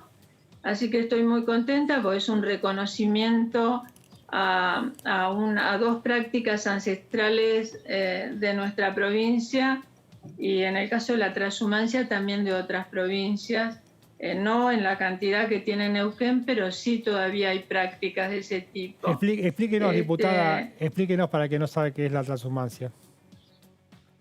¿Cómo? Explíquenos en qué consiste esa práctica de la transhumancia para que los que no saben. La transhumancia son productores agropecuarios, crianceros, mapuches y criollos que tienen la hacienda en la invernada en los campos de abajo, digamos, de la cordillera. Claro. son trashumantes porque en la época de fines de noviembre comienzan a trashumar a los pastizales de la cordillera de los Andes y a la precordillera o cordillera del Viento en lo que hace al norte neuquino. Es una práctica ancestral donde la familia con su hacienda, chivos, vaca, oveja y caballos, y junto con todos sus pilchas, van hacia la cordillera a pasar la veranada, donde engordan los animales. Bajan en el mes, empiezan a bajar de acuerdo al tiempo, porque puede llevar de 3 días a 2 meses de camino a caballo con los arreos. Nosotros promulgamos una ley que es la ley de huellas de arreo. Son 3.000 kilómetros de huella de arreo, donde participan, hay más o menos 1,5 millones de animales que son trashumantes con sus respectivos crianceros. Esto no tiene ningún tipo de división económica, digámosle así, porque también los estancieros practican la trashumancia, justamente porque está seco en el verano y van en búsqueda de los pastizales tiernos en la cordillera, en lo alto de la cordillera. En el caso de las cantoras del norte neuquino, las cantoras son mujeres de crianceros, alejadas, muy alejadas de los poblados, donde antes de que existiera la guitarra o antes de que ingresara la guitarra a través de los españoles, con una caparazón de peludo, digamos, como le decimos nosotros, no mulita, sino peludo, con 2 cuerdas, tocaban y le cantaban a la vida, hablaban de sus penas, de sus alegrías, de sus amores. Eso se ha conservado a través de la vida, y hoy, lógica, se continúa con buenas guitarras, pero siempre con 2 tonos, donde ellas recitan sus penas y alegrías en la soledad de la cordillera, en la soledad de la cordillera del Viento. Diputada, muchísimas gracias por este contacto con nosotros. Fue muy importante, sobre todo para poder aclarar la cuestión tan compleja del biocombustible, del que sabe muchísimo, porque, bueno, ahí obviamente falta siempre información complementaria para poder terminar de entender algo tan técnico, tan complejo. Y gracias por haber hablado de todos los temas. Que tenga buen año y nos reencontramos seguramente a lo largo de estos días. Bueno, muchísimas gracias a ustedes, que tengan muy buen año y les agradezco muchísimo porque la verdad que siempre están presentes y están presentes con temas inteligentes, con preguntas inteligentes, con mucha preocupación, así que muy agradecida y muy feliz año para ustedes. Gracias, hasta luego, que siga muy bien. Antes, Mariano nos contaba que había hecho un raconto de todos los temas, los proyectos de ley y las leyes aprobadas que estaban vinculadas a la pandemia. ¿Tenemos tiempo? Porque son un montón. Son un montón, tengo como 3 páginas para contar. Bueno, como dijimos, como venimos diciendo durante todo 2020, la mayor cantidad de leyes que se sancionaron en el Congreso fueron referidas a la pandemia, a distintas actividades para dar beneficios o para mejorar la actividad, por ejemplo, de los trabajadores de la sanidad, ¿no? Si tenemos ahí las placas para ir mostrando, por ejemplo, la exención de ganancias para las remuneraciones adicionales por la emergencia. Luego también hubo beneficio para trabajadores de la salud, fuerzas de seguridad, recolectores de residuos, actividad aduanera y migratoria. Sí. Estas fueron las leyes que se fueron sancionando durante el año. Luego tenemos también los establecimientos de salud que tenían que garantizar medidas de bioseguridad. Esto fue cuando ya la pandemia empezó a recrudecer. La creación de protocolos de protección obligatorios para el personal de la salud, la elaboración de un diagnóstico del registro de casos. Estos, los protocolos de protección obligatorios, fue una ley que también se debatió mucho porque, bueno, no solamente en el sector público, sino también en el sector privado no estaban 100% preparado para lo que estaba por suceder, ¿no? Y bueno, hemos tenido muchos casos positivos y muertes, por ejemplo, de enfermeros durante la pandemia y durante el primer tramo, el más duro, el más crudo de la pandemia, ¿no? El Congreso reaccionó en ese sentido. Allá por marzo y por abril, recuerden ustedes también que hubo que prepararse y para eso el Congreso también montó un operativo especial para seguir trabajando, como cuenta Mariano, sobre estos proyectos de ley. Sí, así es. Luego tenemos la tercera placa.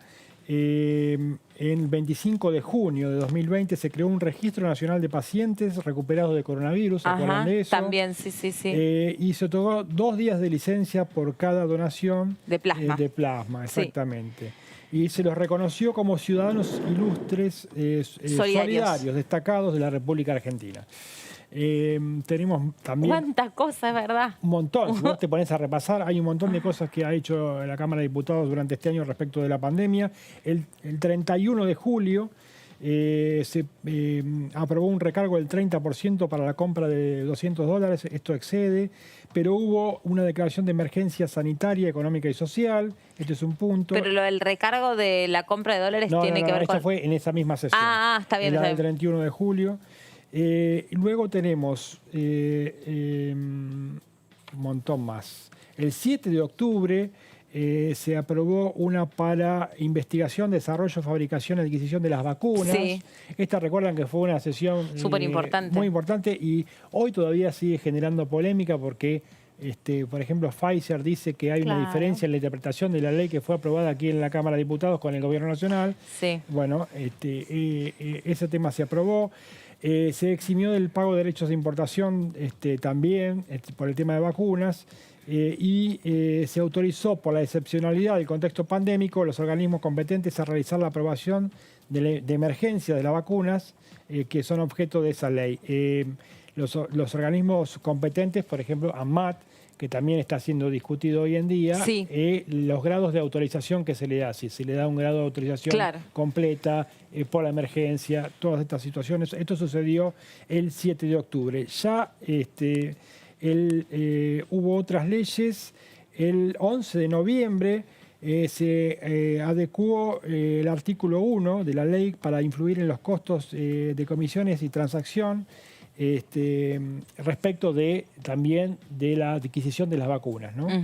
El 11 de noviembre también se garantizó la atención integral de las problemáticas educativas relacionadas con factores sociales, culturales, económicos, geográficos y pedagógicos profundizados por la pandemia. Como pareciera que esto llegó como un poco tarde respecto de todo lo que venía sucediendo, ¿no? Toda la cuestión vinculada a la educación. Lo que hablamos ayer, que se reaccionó mucho y rápido y bien en el campo sanitario y la educación llevó un tiempo más la discusión. Es como que se dejó un poco librado que los docentes se adecuaran y los alumnos se adecuaran al formato remoto y no se trabajó tanto en las trayectorias educativas y en darle soporte y continuidad a la cuestión presencial, porque durante largos meses no se discutió de fondo el regreso a las clases presenciales. Coincido, ¿no? Sí. Y luego también, hablando de trayectorias educativas, hubo un derecho social al desarrollo personal y continuidad de su trayectoria escolar y que garantice la terminalidad de los estudios en los niveles obligatorios en todas las modalidades. Recordemos que uno de los puntos complicados del año 2020 fue los chicos de sexto o séptimo grado y los chicos de quinto o sexto año, en los extremos, que terminaron su cursada durante un año de pandemia, ¿no? Que terminaron sin decir porque estuvieron todo el año vía remota y luego tuvieron que dar un examen. Pero no fue el mejor año para terminar un curso. No, y toda la cuestión también, ¿te acordás de si podían tener el acceso a las plataformas educativas gratis, el consumo de los datos, lo que tenía que ver con los dispositivos vinculados no solo al teletrabajo, sino a la teleeducación también? Claramente. Y las plataformas sobre las que se bajan esos contenidos, ¿no? Bueno, hubo mucho capítulo económico referido a la pandemia, es decir, los beneficios que se han dado en distintos sectores para que puedan paliar una falta de actividad de la economía, paralización con con cuarentena incluida, ¿no? Ahí tenemos el 17 de noviembre, contribución obligatoria por única vez para personas con un patrimonio superior a los 200 millones de pesos. De esto estamos hablando del aporte extraordinario del impuesto a las grandes fortunas. Sí. Ese se le dio destino 20% a insumos sanitarios, 20% a MIPYMES, 20% al programa Progresar, 15% al Fondo de Integración Sociourbana y 25% al programa de exploración y desarrollo y producción de gas natural, que es un tema del que hablamos recién con la diputada Zapag. Luego tenemos, esto también lo discutimos bastante aquí en DTV, las recetas digitales, ¿se acuerdan? Sí, uno de los primeros temas. Uno de los primeros temas aprobado Sí. el 21 de mayo, ¿no? Mira. Permite la prescripción y dispensación electrónica de todo tipo de medicamentos y pueden ser con firma electrónica simple o avanzada. Ojalá ¿no? dure eso, ¿no? Porque simplificó bastante el tema de la receta. Sí. No, y la extensión del plazo de vencimiento. Y hay que también. decir que tanto las obras sociales de los sindicatos como las prepagas se adaptaron. Digamos que ofrecieron este sistema, los médicos también de cabecera ofrecieron este sistema, ¿no? durante el 2020, pero el Congreso les tenía que dar una cobertura legal porque, bueno, para los médicos siempre es un tema sensible el tema de las recetas. Y también, bueno, tenemos el 24 de septiembre el tema de ANSES, priorizar aquellas inversiones que tengan impacto directo en la economía real. Hay otros puntos que estamos viendo ahí en esta placa, pero bueno, en este caso no son directamente relacionados con la pandemia. Hay unos sí, con el fin de compensar el impacto eventual en los recursos previsionales ocasionados por la pandemia de COVID-19 en el ejercicio 2020. Esto tiene que ver con ANSES. Así que hicimos un repaso muy apretado, pero con toda la legislación que se aprobó en la Cámara de Diputados. Rapidito, pero intenso, y también nos ayuda un poco a darnos cuenta del año que hemos tenido desde el punto de vista parlamentario. Chicos, gracias por habernos acompañado hasta acá. Buen fin de semana. Buen fin de semana. Gracias, Marian, también. Yo los veo en febrero. Bueno, buen fin de semana larguísimo. Larguito. Que descanses un montón, realmente te lo mereces. Gran pérdida de este segmento de TV, Mariano Spezapria, que se da vacaciones, pero se las tiene merecidas. Hasta aquí hemos llegado nosotros. Que la pasen muy bien, que se sigan cuidando y nos reencontramos la semana que viene. Chau.